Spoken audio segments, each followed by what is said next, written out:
සමහර කටහඬවල් ආපසු ඇහෙන්නේ නෑ කියලා දැනෙනකොට ඇතිවෙන හැඟීම මොනතරම් වේදනාකාරීද. 90 දශකයේ ඉපදුණු සෝෂල් මීඩියා වලින් එපිට ජීවිතය විඳපු අපිට සින්දු අහන පිස්සුව ඇති කරපු 6 ලේන් කියන්නේ තවත් එක අතීත කාමයක්.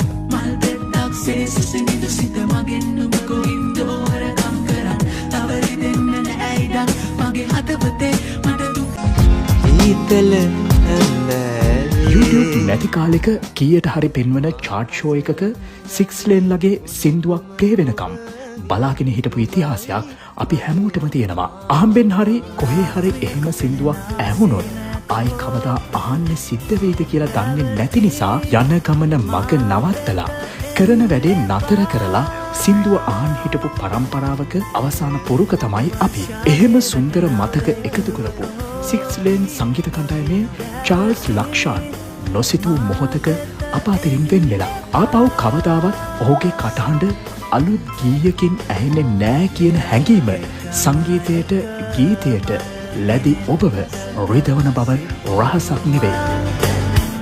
ඒත් ඒක බලාපොරොත්තුවක් පමණයි. හැබැයි ඔහු වෙන් වෙන්නේ ඔහුගේ කටහඬ අපි වෙනුවෙන් ඉතිරි කරලා. ඒ කටහඬ තව අවුරුදු ගානක් සියවස් ගානක් අපිට ඇහේවි. ආයෙ අහන්න හිතේවි. ලක්ෂාන් ඔබට සුබ ගමන්.